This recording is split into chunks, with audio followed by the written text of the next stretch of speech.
JT Wheatley here again, your friendly neighborhood host, back for another episode of the History of Comics podcast. This time, the life of Joe Kubert, Comic Books Rock.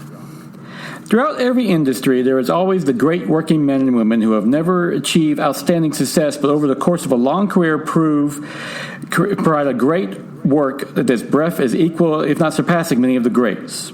In the comic book medium, one such example is Joe Kubert. Unlike Stan Lee, he never had a huge financial success and celebrity, and he never created an outstanding character or story that reset the industry standards. But by his death in 2012, Kubert had left a legacy of work and professionalism that set the standard for comic books medium hereafter. Joe Kubert's parents were born in southern Ukraine near the border of Poland. Unlike many immigrants, the last name was always Kubert. It never changed when they were moved to America. His grandfather Simon owned a grocery store when his father Jacob was born on July 7, 1894, receiving a good Hebrew education, and after completing high school, traveled town to town teaching Yiddish. He married in Jerneznia, Poland, now Azernia, Ukraine, a small village near the then Romanian border, in an arranged marriage to Edo Reisenberg. She was born on March 15, 1901, the daughter of a well-to-do veterinarian and cattle trader. On September 18, 1919, Jacob and Edo were married, and being arranged by their families, it was naturally rocky at first, much of it due to that only 5 of their 10 children would live, with the first to live only after being married for 7 years. She was a girl, Ida. In the fall of 1926, they tried to immigrate to America, where many of Eda's family were already living, but were denied because she was pregnant again. That child was Joseph Kubert on September 18, 1926 in Azanzia, and though he nearly died due to the umbilical cord being wrapped around his neck. Despite this difficult birth, the Kuberts immediately applied for immigration to America again that October, finally coming to America on November 13, 1926, where Eda's family was waiting for him. Joseph Kubert grew up in Brooklyn, New York, where the family learned English immediately, as most immigrants do when they moved to the United States, though they kept their Yiddish accents. Jacob did change the spelling of his first name, using a C over a K now, and applied for U.S. citizenship. While there, more children were added to the ever-growing Kubert family, with Rosalind being born on September 18, 1928, Eva in January of 1932, and the last to survive, Sheila, would not come until 1944. The family grew up poor, constantly moving from dwelling to dwelling, but had charity from other family members to help. Eventually, Jacob opened a kosher butcher's shop, which he learned to trade from Eda's grandfather, Leah Rosenberg. Joe Kubert remembered his father as a strong man and a proud Jew, and when Joe stole money from a store, his father made him go back to return it, calling it the worst punishment he ever experienced. In 1934, Eda also went into business, opening a small restaurant on Southern Avenue, and to help, Joe plucked chickens, which he called the dirtiest job you could ever imagine. Eda was such a dedicated worker and strong woman that she actually gave birth behind the restaurant, only for the child to be born stillborn. She called the authorities to report the death, and they went back to work. Another example of Eda's resounding strength was that when a robber tried to steal from her at the restaurant, she beat him with a chicken carcass, chasing him for 4 blocks. To save money, the family lived in the back of the restaurant, sleeping on cots with no proper kitchen. However, Joe would always state he never felt poor, which he later learned his parents took great pains to hide from them, instead describing his childhood as being lowered to middle class. In his own words, impoverished people went hungry, and his family never went hungry, thankfully. As a child, Joe attended public and Hebrew school, with his parents pushing for him to get a good education. Meanwhile, he enjoyed games with the neighborhood kids, where they would meet at the local candy stores.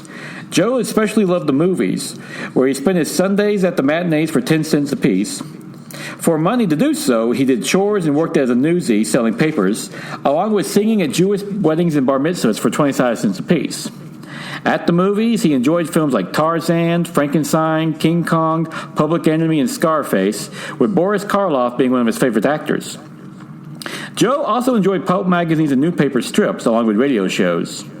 Even before Joe could read, he loved the pictures, especially Tarzan comics, and once he learned to read, he dove into authors like Tarzan's creator Edgar Rice Burroughs, along with comic book artists like Hal Foster's Prince Valiant, Alex Raymond's Flash Gordon, and Milton Caniff's Terry and the Pilots. Kubert would later call Foster, Raymond, and Caniff the big 3 artistic influences of his life. Foster for his storytelling skills, Raymond for his beautiful drawings, and Caniff for his innovation. By the age of 6, young Joe Kubert started to demonstrate his own skills as an artist, drawing detailed chalk drawings on the sidewalk depicting a team of horses. Kubert would say he loved to draw his entire life, and whenever he signed his work, it was always Joseph Kubert, though he would later shorten it to Joe. Originally, his nickname as a kid was Jussi. His parents encouraged his drawing, even buying him a drawing table despite the expense. Kubert would keep it his entire life, having to replace the board many times over the years. As a family, Etta controlled the finances, with everyone giving her the money they made from their jobs for her to bank and distribute. With this, she encouraged the kids' education and talent, such as having Joe learn the violin. However, it wasn't long before Joe Kubert started to dream of being a cartoonist over a comic book artist, though he did love Action Comics #1 with the debut of Superman, like most other kids at his age at the time. And he would soon become interested in the process of producing comic books. To do so, he tracked down Harry H. Chesler Jr. at his studio to learn about comics. The A in Chesler's name was always in quotations. They even joked it stood for anything. While Chesler tried to break into the comic book industry, none of his characters created as a publisher, from Black Dwarf to Spy Chief, ever caught on.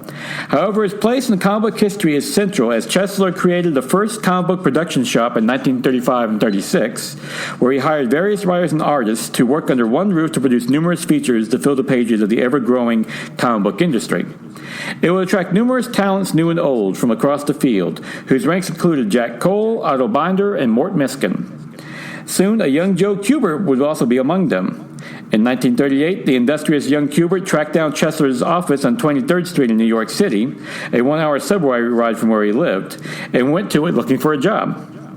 Chesler was impressed by the young man's initiative and asked him $5 a week to come in after school and practice, with the promise of joining the staff when he got good enough. This especially interests Kubert, as artists could make $30 a week, a solid salary in the late 1930s. It should be noted that artists were salaried instead of being paid by the page at the time. Soon, Kubert was working weekdays from 3:30 p.m. to 5:30 p.m. after school, where he worked in the studio alongside other future comic book greats like Charles Barrow, the artist of Crime Does Not Pay, Jack Cole, the creator of Plastic Man, and more than a few of them would go over to Kubert's desk to offer advice.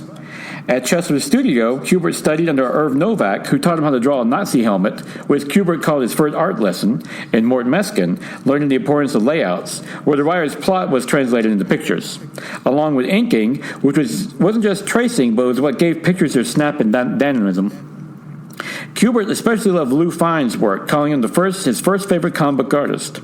Jack Binder, the shop's foreman, also advised Joe that as a freelance artist, he should approach other companies for work, despite their mutual love of Chesler, who Binder called one of comic book's true visionaries despite his personal lack of any artistic talent. So Kubert went to MLJ, the future Archie Comics, in part because one of the owners was related to a school friend, Melvin Budoff. Though not sure which one, with most stories saying it was Louis Suberbet, who was probably his uncle. Budoff reportedly saw Kubert's drawings of a muscular man and said he should contact his uncle. More than a few artists would join Joe Kubert at MLJ, like Irv Novak, as they left Chesler over lack of payments. However, events overseas would soon affect Joe's personal and professional life.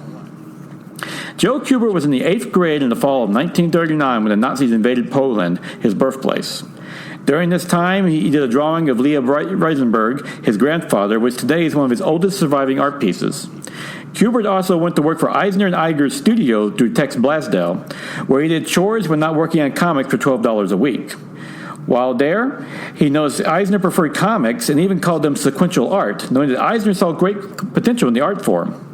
This would make Eisner unique in the growing industry at the time, as most comic artists aspired to be commercial artists doing ads and magazine covers like Norm Rockwell and looked down at their own comic book work. Eisner's attitude on comic books would be one that Joe Kubert would share himself, as he always was proud of his comic book work, even in the early days. Kubert admired Eisner's brilliance as a storyteller, studying his advice on panel-to-panel layouts, visual narrative, and the need to know more than just drawing colorful pictures. Later, Kubert would work for Hollywood Productions, where he got his first job as an artist doing Volton, the Electric Man, also called the Human Generator, at the age of 13. It is his first known professional work, appearing in Catman Comics number 8, also listed as Volume 2, number 13, on March of 1942. Kubert was paid $5 a page for several 6-page installments that lasted over 3 issues, ultimately earning him $120 in total. This would be real dough, as Joe Kubert would put it, and more money than his father made. Today it translates to $1,600. Not a bad payday for a 13-year-old. Sergio Aragonés would later acclaim Kubert's work on Voltan, saying, unlike other artists, Kubert was good from the start, though Kubert would call it his crudest, most juvenile artwork he ever made. However, considering he was just 13 when he made it, Aragonés was probably closer to the truth. During this time, Kubert also worked on Fox Comics' The Blue Beetle, while coloring quality comics reprints of Will Eisner's The Spirit from the original Sunday newspaper's supplement it first appeared in. In the fall of 1940, Joe Kubert started his freshman year at Manhattan's High School of Music and Art, also called Music and Art, or M&A, which was filled with students of all races. It was located on 135th Street and dubbed the Castle by the students, originally being a training school for teachers. In 1936, then New York Mayor Ferlilo H. LaGuardia established it as a public school while students could hone their skills in music, art, and performing. To enter, Joe Kubert had to submit a portfolio at the end of the 8th grade for admittance. The school was a 90-minute subway ride from home at 5 cents a trip. It would represent his only formal training as an artist, where he would draw line models for the first time, along with teaching Kubert to always keep a sketchbook handy. He also studied the greats in history like Michelangelo, all taught by George Patterson. However, he noticed there were no classes on comic book art, thus he just coasted to his non-art classes. While even in art, an A wasn't guaranteed, as Kubert would have to apply himself to get high marks in classes like drawing and commercial art. The school was noted for other esteemed alumni, such as fellow comic book artists Harvey Kurtzman, Bill Elder, and John Severin, along with famed TV producer Stephen Bochco and actor Billy Dee Williams. It would be at Music and Arts that Joe Kubert also met his best friend, Norman Maurer. The two bonded over comic books and their Jewish heritage and would go to various comic book studios together for work, even showing up to meet their mutual idol at Alex Raymond's house in Sanford, Connecticut. Posing as co-editors of their high school paper in an effort to interview the Flash Gordon creator and Jungle Jim artist, they managed to actually get in, which Joe Kubert still remembers as the most beautiful mansion he ever saw, complete with a butler and a Great Dane, or as he would put it, the dream house of any cartoonist. They stayed for 4 hours talking to Alex Raymond, but were so nervous they never sat down or even eat any of the food that was offered. After leaving, Kubert and Maurer also realized they didn't take any notes. If Raymond ever thought that the two kids were not what they said they were when he showed up at the door, he never let on, though. Eventually, Joe Kubert and Norman Maurer were hired at Nimby Studios in 1939, between their freshman and sophomore years, an assembly line-style shop that produced comic strips like Bombshell. Soon they were getting more assignments when World War II broke out, as many artists were being drafted into the service, and with Joe and Norman being too young for the military, it thus gave them an advantage, though Norman did enlist in the Navy in 1944, where he was stationed in California. Bob Montana would later hire Kubert to work on Archie, inking over his pencils, and the Boy Buddies and Hangman comics. Kubert would continue to work at Eisner and Iger Studios as well, and when the studio broke up, he worked for Will Eisner and Bob Iger separately, and as a result got to ink over his idol's Lou Fine's pencils on the Spirit strip. Soon, Joe Kubert was getting his own solo gigs for good money working at Jack Binder's shop after Harley's Chesters finally fell apart. However, Binder ran it more like an assembly line over a studio, just Kubert didn't work there long. At this point, Joe Kubert would take inking jobs for the learning experience, but Kubert preferred to produce his art by himself from start to finish, which included penciling and inking, a habit that would last for the rest of his career. In 1943, Joe Kubert's family moved to Elizabeth, New Jersey, as his father had grown tired of the meat business and chose to become a welder instead. The move was motivated by the fact that Jacob Kubert, being a devout Jew, wanted to work at a welding shop that allowed him to have the Sabbath off, which for the Jewish religion is Friday evening to Saturday evening. Joe Kubert helped to finance the move with his comic books work, thus allowing the family to buy their first home, where the attic became his studio. There he would work long into the night while listening to the radio, which was ideal, as Kubert was getting more work, thus needing a better workspace with fewer interruptions. This did astound his parents that their son could make so much money working at home, leading them to brag about it, particularly his mother. That same year, he transferred to Thomas Jefferson High School for his senior year and just squeaked by till graduation, though he did find enjoyment in sports, from basketball to weightlifting, which transformed his body into that of a muscular young man at nearly 6 feet tall. The next year, Joe got a new, much younger sister with Sheila, who was born in 1944, who, with a 17-year age difference, Joe would treat more like a daughter than his sister. As someone with a sister 20 years his junior, I know exactly the feeling. While at Thomas Jefferson, Kubert became friends with Alvin Carl Hollingsworth Jr., who would later go on to be a successful artist in his own right. Their friendship was notable at the time, as Alvin was black, but the Kuberts, being Jewish, were used to discrimination. Thus, Joe was raised to be accepting of everyone of all color and creed. Hollingsworth would be the frequent guest at the Kuberts' home, where he got to enjoy Edith's cooking. Hollingsworth would even work with Joe from time to time, not being paid, but happy to just be published, as he was just 13. As a result, Hollingsworth would be one of the first black comic book artists in the medium. Joe Kubert continued to get steady work in comics, working for Harvey Comics on Speed number 29 in November 1943, producing 24 Black Cat stories, a character created by Al Gabriel that can be best described as a female Batman, thus much more skimpily dressed. She first appeared in Pocket Comics number 1 in August of 1941, which would also be the first comic Harvey ever produced. During Kubert's run at the Black Cat, he started to experiment with inking with brush over pen, which provided a more dynamic look, though Joe had not quite perfected his technique yet, having it look more watery at the time. However, it would ultimately lead to his trademark style with spotted blacks and heavy shadows. He even had his sister Ra's help, as they were both teenagers and he was closest to her. They would often go on double dates together, sneaking out to have shrimp in White Castle for non-kosher meals, as Joe was starting to rebel a little bit in his manner of speaking.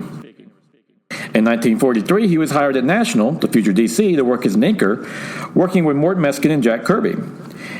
He arrived just in time for Meskin, as editorial director Whitney Ellsworth had decreed he wanted DC's then ace artist to concentrate just on penciling, thus giving Kubert the job to ink another of the comic book's greats.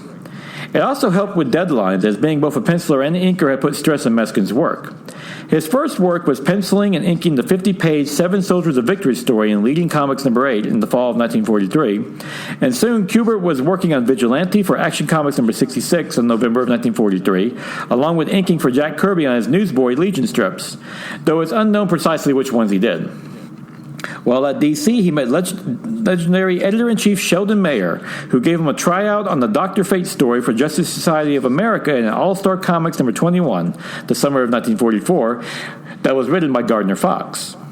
Mayer was impressed by Kubert's art and decided to have him replace Sheldon Moldoff on the Hawkman, one of their more popular characters at the time.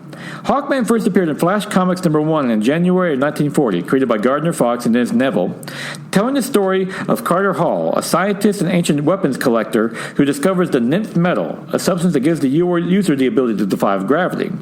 Crafting a costume with the metal in his belt buckle, along with some wings so he could fly, Hall would become a costume crime fighter Hawkman, and soon joined by his assistant, Shiera Sanders, who became Hawkgirl.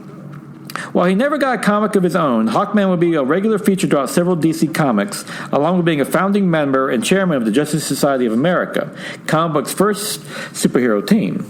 Sheldon Mayer had been unimpressed with Moldoff's work on the strip. It didn't help that many images were swipes from Alex Raymond's Flash Gordon. Joe Kubert worked on Hawkman in Big All-American Comic Book, a massive 128-page comic book that went for 25 cents an issue, with the story A Hot Time in the Old Town. Mayer was so impressed, he gave Kubert Hawkman full-time in Flash Comics and All-Star at $25 a page for penciling and inking, and all at the age of 18. This was a big time for Joe Kubert. With having just graduated high school that past June, Joe Kubert is now working for one of the comics' top companies and one of their more popular characters. Wait to hit the ground running, Mr. Kubert. During this time, Joe Kubert's arts improved dramatically, while calling Sheldon Mayer his mentor, who rarely asked him to redraw his work, though he would point out where improvements were needed. While many other comic book artists would complain about Sheldon Mayer's outbursts, Joe Kubert never had to deal with that, apparently because he loved mentoring young artists. According to some, if he couldn't draw it himself, he would rather help someone else do it. Plus, Mayer probably sensed Kubert wouldn't take such a tantrum, as despite his young age, he was always quite confident in his abilities as an artist, something else Kubert would carry on throughout his entire career. Mayer did provide us plenty of good advice, particularly in studying human anatomy and constant practice. To paraphrase, Mayer said to draw 5,000 pictures from life so it stays in your head, then it just flows through you on the page.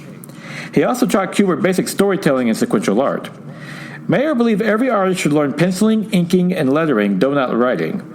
Most of Joe Kubert's scripts for Hawkman were provided by Gardner Fox, as they started their own ongoing Hawkman series in Flash Comics number 62, with the story The Painter and the $100,000 in February of 1945. If one was to compare his art on Hawkman to his earlier run in Volton, you wouldn't believe it was the same person, as his art had proved so much. However, Kubert would claim it wasn't from innate ability, but from determination and practice. He generally believed anyone could be an artist with the right mindset. Joe Kubert would stay on until the comic ended in the late 1948. And he continued to use brush to ink his work, which also continued to improve, while he also did every other cover of the comic where he truly shined. During his early tenure at DC, Joe Kubert would first work with Robert Knaier, along with the fellow artist Irvin Hansen, in Star Comics number 37 on October 1947, which debuted the Injustice Society, the supervillain counterparts to the Injustice Society of America, comic books for a superhero team. Later, Kubert and Knaier would create Thorn in Flash Comics number 89 in November 1947, a villain to the Flash. While this was happening, Charles Gaines sold All American Comics in full to National/DC, and with the $500,000 check he received, used it to start up his educational comics, which would become the future EC Comics. As for Joe Kubert, he continued to work for DC, though now directly, and it will be a relationship that will last for a long time. World War II would affect the Kubert family, despite none of them having to serve, but the horrors of the Holocaust and what happened to their home country of Poland affected them personally. Osnabrück, their former hometown, was the target of Hitler's final solution. For Joe Kubert, it would translate in his comics work with the Golem in The Challenger number 3 on the spring of 1946, which dramatized the plight of Jews in Nazi Germany. Written by Robert Bernstein, The Challenger was a magazine pledged to fighting racial injustice, and the story would be one of Kubert's first important stories, adapting the Flacic folklore tale of the Golem, an artificial being summoned by Jews to protect them. Joe Kubert also returned to Hawkman in Flash Comics number 85 after an 8-month break, having left the series between issues 77 and 83, and All-Star from issues 31 to 32. Kubert also did work in Eerie number 1, Cowpuncher number 1 and 2, and Sensation Comics number 66. His art had truly improved to this point, as for Kubert, the main objective of any comic book artist is to be a storyteller, with details and backgrounds coming second. Something that's forgotten from time to time. Look at the early image artist. Kubert also became a true professional, no longer turning in his assignments late, something else that professionals still forget today. Once again, look at the early image artist. With his growing finances, Joe Kubert bought his first respectable car, a yellow 1946 Town & Country convertible, at his mother's insistence to replace his unlicensed, topless Model T he bought for a few $100 when he graduated from high school. Still serving as his family treasurer, Edo reportedly even picked it out for him. Joe Kubert's professional life also changed when Sheldon Mayer retired in 1948 as National's editor-in-chief, to be replaced by Julie Swartz, his then storyteller at DC. Despite this job, Kubert said he didn't meet him until after his promotion. A fun note, Kubert liked to joke that he used to date Swartz's future wife, though he also admitted it was only just one date. Swartz would make him a better storyteller, as he was a reader over an artist, and as a result, ensured that the storytelling in the art was clear. With Joe Kubert's finances continuing to grow, he rented an apartment on Manhattan on Park Avenue, and at the age of 22 used it as an art studio for publishers like St. John's, sharing with fellow artists like Alex Toth, Harry Post, and Stan Drake. His plan was to deliver complete books at set prices to studios in exchange for a share of the profits.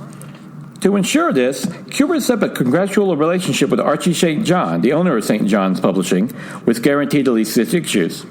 With a budget, Kubert was able to actually set artists' pay. It took Kubert over a year to set it up, but when he did, it was producing comics including The Three Stooges number 1 in 1949 by Norman Maurer, who had since married Joanne Howard, the daughter of the Three Stooges Moe Howard, along with Hollywood Confessions number 1 and 2. Kubert stayed active at DC as well, working on Foley of the Fighting Fifth and All-American Western, moving on after the Flash Comics was canceled. With his professional life on the uptick, Joe Kubert's personal life went the same way when he met Murray Fogelson at Bradley Beach, where he managed to ask both her and her friend Bobby out on dates.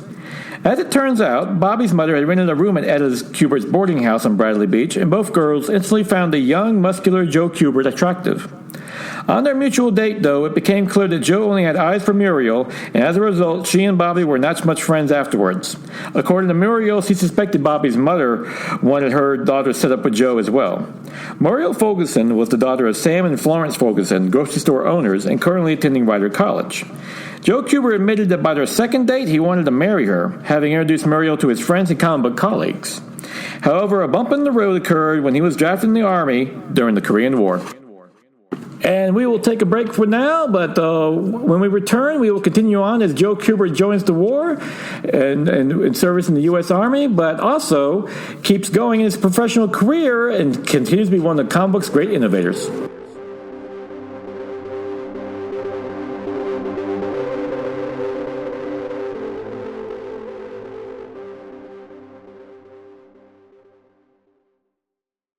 And now is January 31st, 2025, time for the favorite comic book of the week. Spider-Man vs. the Sinister 16, number 1 by J. Michael Straczynski and Phil Noto, which is a great one-shot in which Peter and MJ are just trying to go out to have a nice dinner at a fancy restaurant, only for practically every other hero and villain in New York City to show up for mysterious reasons, and well, let's just say their dinner doesn't turn out like it was expected. Straczynski does a great job writing Spider-Man, especially in this, once again highlighting his romance with Mary Jane, still his best love interest and the one he should be with. Are you listening, Amazing Spider-Man? And it's just a fun seeing their banter together. And also, just the banter between all the heroes and the villains as things don't quite go as planned. Very funny.